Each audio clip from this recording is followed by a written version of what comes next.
আসসালামু আলাইকুম এভরিওয়ান।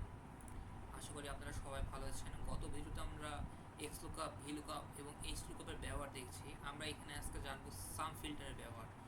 চলুন শুরু করা যাক। সাম ফিল্টার ব্যবহার করার সময় প্রথমে আমরা ফিল্টার ফর্মুলাটা লিখতে হবে।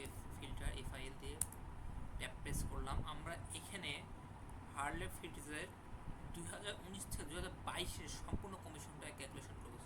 সুতরাং আমাকে কন্ট্রোল শিফট টিপে সম্পূর্ণ সিলেক্ট করে নিতে হবে। দেওয়ার পর কমা দিতে হবে, ইনক্লুড হার্লে ফিল্টারটা সম্পূর্ণটা সিলেক্ট করতে হবে।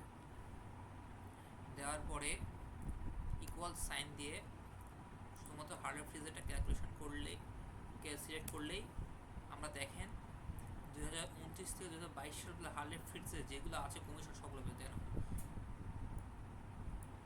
1887 250 এগুলো সবগুলা আমরা পেয়েছি হার্লে ফিল্টার।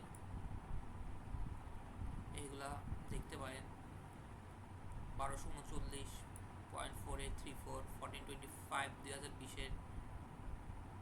এখন আমরা হার্লে ফিল্টার 2019 সালে শুধুমাত্র কমিশন কত হয়েছে সেটা আমরা জানবো। যে ফিল্টারটা আছে সেরকমভাবে থাকবে, শুধুমাত্র একটি ফিল্টার এখানে ইনক্রিজ করব, কমা দিব।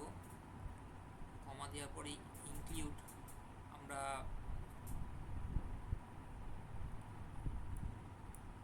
এখান থেকে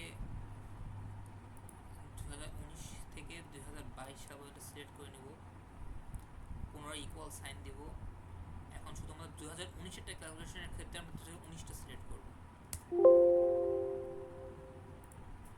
দেখেন আমরা পেয়ে গেছি 2019 সালে হার্লে ফ্রিজের কত কি কমিশন ছিল সব কিছু। দেখেন 19 সালে সমস্ত কমিউনিকেশন আমরা পেয়ে গেছি, দেখতে পারি 1239 1413 1610 2019 সালের